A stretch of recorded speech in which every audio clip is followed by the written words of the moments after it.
어머니 요즘 누가 칠순잔치를 해요? 칠순이 무슨 자랑이라고요? 나이 많은 게 벼슬이에요? 그냥 다음 주말에 가서 식사나 대충 하셔요. 제 칠순날 며느리는 나이 많은 게 자랑이냐며 잔치에 오지 않았습니다. 그리고 저는 다음날 아들에게 사줬던 아파트를 통째로 팔아버렸습니다. 제가 오늘 여러분께 그날 이 통쾌한 복수 이야기를 들려드리려 합니다. 이 이야기는 며느리를 향한 저의 복수이기도 했지만 평생 저 자신을 잊고 살았던 저에게 찾아온 선물 같은 이야기이기도 합니다. 제 이름은 박금순입니다. 저는 7살의 어머니를 잃고 18배 혼인에 20살의 과부가 됐습니다. 참으로 고단한 삶이었습니다. 남편 얼굴도 잘 기억나지 않습니다. 제게 남은 건 오직 하나, 금쪽 같은 아들 영준이 뿐이었습니다. 영준이는 제 세상의 전부였습니다. 그때부터 제 삶의 목표는 오직 하나였습니다. 남은 여생, 이 아들을 번듯한 사람으로 키워내는 것. 돈을 벌기 위해 안 해본 일이 없습니다. 새벽에는 남의 집 밭일을 도와주고 낮에는 길거리에서 리어카를 끌며 찹쌀떡을 팔았습니다. 겨울에는 손이 꽁꽁 얼어터졌고 여름에는 땀이 비 오듯 쏟아졌습니다. 그렇게 번 돈은 한 푼도 허투루 쓰지 않고 꼬박꼬박 모았습니다. 제게는 좋은 옷도 맛있는 음식도 사치였습니다. 남들은 저를 독한 여자라고 불렀지만 저는 괜찮았습니다. 아들만 잘 키울 수 있다면 그 어떤 고생도 달게 받을 수 있었으니까요. 그렇게 40여 년을 뼈 빠지게 일했습니다. 손목은 늘 시큰거렸고 굽은 허리는 제 고생을 대신 말해주었습니다. 제가 번 돈은 은행 통장에 차곡차곡 쌓여갔습니다. 통장에 찍힌 숫자가 늘어날수록 제 얼굴의 주름도 깊어갔습니다. 하지만 저는 그 주름을 보며 뿌듯해했습니다. 이 주름 하나하나가 곧 아들의 미래가 될 것이라고 믿었으니까요. 그리고 마침내 저는 남들이 부러워하는 좋은 아파트를 아들에게 사줄 수 있었습니다. 아들이 결혼할 때 해준 선물이었죠. 아들 내외가 그 아파트에서 행복하게 사는 모습을 보며 저는 제 인생의 가장 큰 숙제를 마친 것만 같았습니다. 그런데 그게 제 발목을 잡을 줄은 그땐 정말 몰랐습니다. 아파트 명의를 제 이름으로 해두었던 것에 대해 며느리는 불만을 품고 있었습니다. 아들에게 전화해서는 은근히 명의를 자기 이름으로 바꿔달라고 요구했다고 하더군요.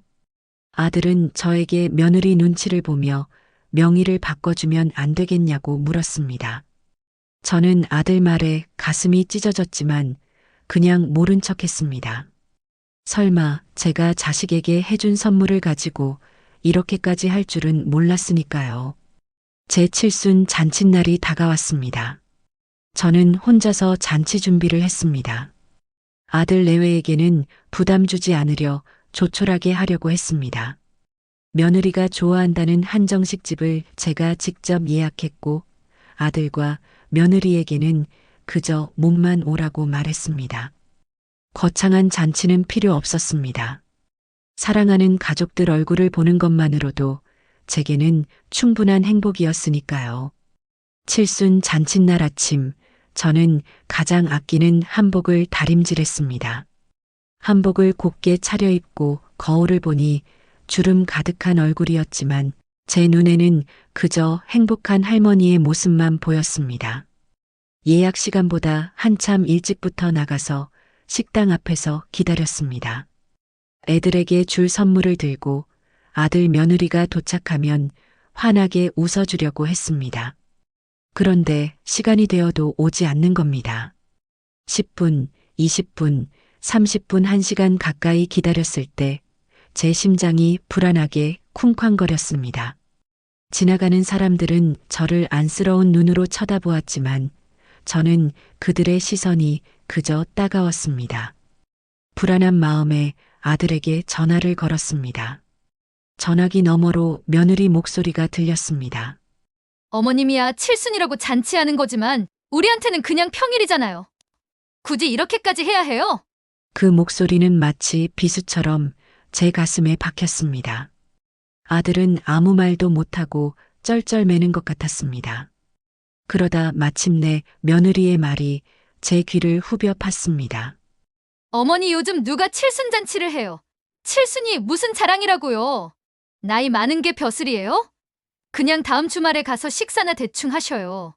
그 말을 듣는 순간 제 두 귀가 멍해졌습니다. 며느리의 차가운 목소리가 제 머릿속에서 계속 울렸습니다. 저는 그 자리에 멍하니 서 있었습니다. 제 칠순날 제가 직접 준비한 잔칫날에 아들과 며느리에게 버림받은 기분이었습니다. 그날 아들은 결국 혼자서 왔습니다. 지혜가 몸이 좀 안 좋대요. 변명 같은 아들의 말에 저는 그저 고개를 끄덕였습니다. 애써 괜찮은 척 웃었지만 목으로 넘어가는 밥은 모래알 같았습니다. 집에 돌아와서는 한참을 이불을 뒤집어 쓰고 울었습니다. 평생을 자식을 위해 살아왔는데 돌아온 것은 모진 말뿐이었습니다. 하지만 그때 저는 깨달았습니다. 더 이상 이렇게 살면 안 되겠다고요. 제가 모질게 마음먹지 않으면 남은 인생 내내 자식에게 휘둘리며 살게 될 거라고요. 그렇게 저는 다음 날 아주 통쾌한 결심을 했습니다. 그건 바로 제가 아들에게 사줬던 아파트를 팔아버리는 일이었습니다. 이 결정은 단순히 돈 때문이 아니었습니다. 평생 자식에게 종속되었던 저의 삶을 끝내고 저 자신으로 살아가겠다는 선언과도 같았습니다. 다음 날 아침 저는 평소보다 1시간 일찍 일어났습니다. 어제 칠순 잔칫날 입었던 한복을 곱게 다려 입었습니다. 이 한복은 제 인생에서 가장 소중한 날을 위해 아껴두었던 옷이었습니다. 하지만 어제는 제게 가장 끔찍한 날이 되고 말았죠. 오늘은 그 한복을 입고 새로운 시작을 알리기로 마음먹었습니다. 낡은 구두를 꺼내 신고 집을 나섰습니다. 아들이 살고 있는 아파트 근처의 부동산으로 향했습니다. 아침 시간이라 거리는 한산했습니다. 부동산 문을 열고 들어서니 중년의 공인중개사 한 분이 반갑게 맞아주었습니다. 할머니, 이 시간에 무슨 일이세요? 혹시 아드님 댁에? 저는 그분의 말에 손사래를 치며 말했습니다. 사장님, 저 이 아파트 팔려고 왔습니다. 중개사분은 놀란 눈으로 저를 쳐다보았습니다. 네? 할머니, 갑자기 왜 그러세요? 아드님 내외가 살고 계신 곳인데 혹시 아드님과 상의는 하셨고요? 저는 피식 웃으며 말했습니다. 상관없습니다. 제 명의의 집을 제가 파는 건데 누구와 상의를 한단 말입니까? 팔고 싶어서 파는 겁니다.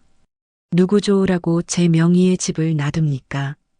제 얼굴에 드리워진 슬픔을 감추려고 애썼지만 목소리는 떨렸습니다. 하지만 중개사분은 더 이상 묻지 않았습니다. 대화가 진행되는 내내 저는 마음을 굳게 먹었습니다. 이건 복수가 아니다. 나의 새로운 시작이다. 한 달 뒤 제 손으로 직접 서류에 사인을 하고 도장을 찍는 순간 지난 세월의 짐을 내려놓는 것 같았습니다. 마치 새롭게 태어난 기분이 들었습니다. 아파트가 매매되고 큰 현금이 제 통장에 들어왔을 때 저는 그제야 진정한 자유를 얻은 것 같았습니다. 그날 이후 저는 아들에게 아무 말도 하지 않았습니다.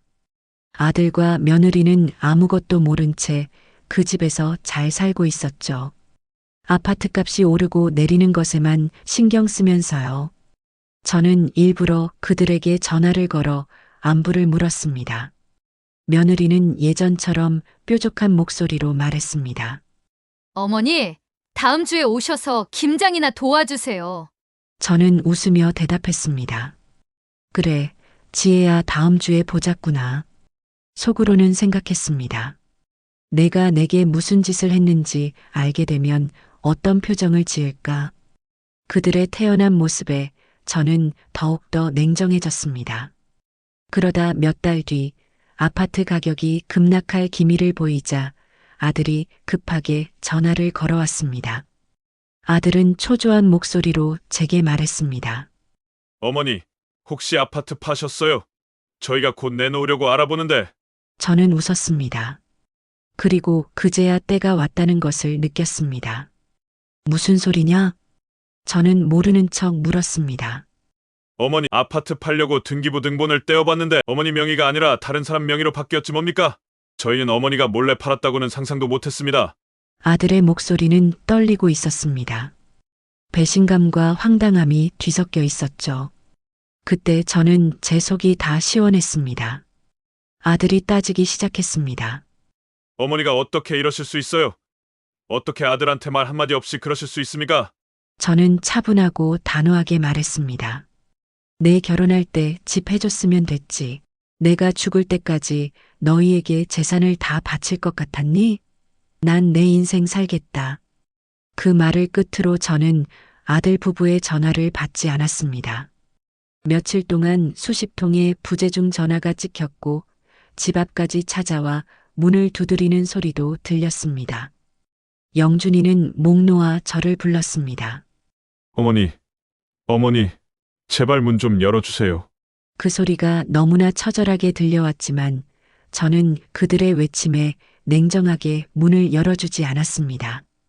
이제 더 이상 그들에게 제 감정을 낭비하고 싶지 않았습니다. 저는 남은 여생은 오직 저 자신을 위해 살아가기로 마음먹었습니다. 아파트 판 돈으로 서울에서 가장 좋은 실버타운에 들어갔습니다. 아들에게 해준 아파트보다 훨씬 더 좋은 곳이었습니다. 그리고 저는 그곳에서 진짜 나로 다시 태어나게 되었습니다. 그날 이후 아들과 며느리는 제게 연락하는 것을 멈췄습니다. 아마도 제가 그들에게 더 이상 줄 것이 없다는 것을 깨달았겠지요. 저는 더 이상 그들의 안부를 궁금해하지 않았고 그들의 삶에 대해 깊이 생각하지 않았습니다. 실버타운의 생활은 저에게 새로운 세상을 열어주었습니다. 저는 매일 아침 창밖으로 보이는 푸른 잔디와 맑은 하늘을 보며 눈을 떴습니다. 오후에는 다양한 취미 활동에 참여했습니다. 젊은 시절 꿈만 꾸던 그림을 계속 배웠고 마음이 맞는 친구들과 함께 가볍게 산책을 다니기도 했습니다. 제가 그동안 잊고 살았던 나라는 존재를 조금씩 다시 찾아가는 기분이었습니다. 며느리 지혜는 결국 제가 실버타운에서 행복하게 사는 모습을 알게 되었습니다. 아마도 아들 영준이가 여기저기 수소문해서 알아낸 것 같았습니다. 어머니, 저희가 잘못했어요. 용서해주세요. 며느리는 울먹이며 말했습니다. 하지만 저는 더 이상 그들의 말에 상처받지 않았습니다. 저는 이미 제 행복을 찾았으니까요. 저는 차분하게 말했습니다. 용서할 것도 용서받을 것도 없단다. 나는 내 삶을 사는 거고 너희는 너희 삶을 사는 것뿐이다.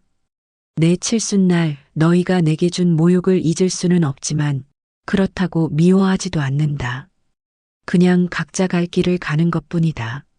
며칠 뒤 아들 영준이가 실버타운으로 찾아왔습니다. 무릎을 꿇고 말했습니다. 어머니, 제가 잘못했습니다. 다시 제게 집을 돌려주세요.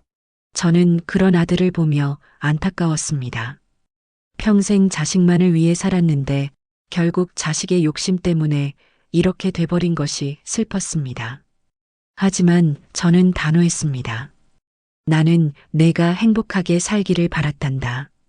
하지만 너는 내게 칠순이 무슨 자랑이냐고 말하는 며느리를 감싸줬지. 내게 집은 통제하고 지배하는 수단이 아니었단다. 사랑을 보여주는 수단이었는데 너는 그걸 몰랐던 것 같구나. 이제 그 집은 내게 아무 의미가 없다. 아들은 고개를 숙인 채 한참을 울다가 돌아갔습니다. 그날 이후 다시는 연락이 오지 않았습니다. 하지만 저는 괜찮습니다. 오히려 마음이 한결 가벼웠습니다.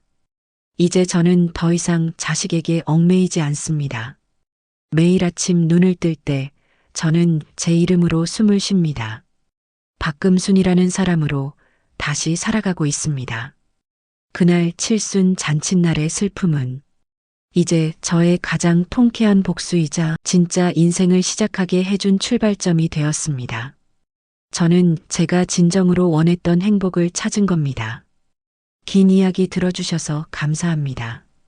여러분도 이제는 자신을 위해 당당히 행복하게 살아가세요.